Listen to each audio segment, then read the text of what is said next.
கூப்பிட்டியாம்மா? இதுதான் பாப்பாத்தி.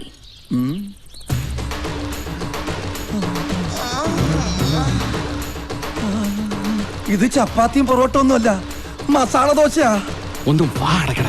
അടക്കാൻ തോന്നണില്ല. ഞാൻ അടപ്പിക്കണോ? எல்லாம் கூட்டி பறக்க சுத்த பண்ணி அரமனை மாதிரி ஆக்கிடணும். என்ன சரி. என்ன போ தொடப்பையில எடுத்துட்டு வா.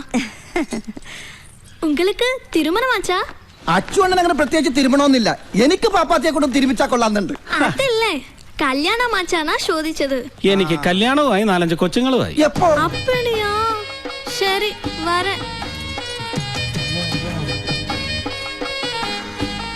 எங்க அப்பா மாதிரி ஒரு சின்ன வீடு கட்டிக்கிறியா? പാവൻ കുട്ടി, പണത്തിന്റെ ഒരു അഹങ്കാരം ഇല്ല. ഒരു ചിന്ന വീട്ടിൽ താമസിക്കണമെന്ന് അതിന്റെ ആഗ്രഹം. എടാ പൊട്ട, ചിന്ന വീടെന്ന് പറഞ്ഞ 2ാം ഭാര്യ എന്ന അർത്ഥം. മുളച്ച് 3 ഇല വിരിഞ്ഞില്ല, അതിനു മുമ്പ് കേട്ടില്ലേ അവളുടെ?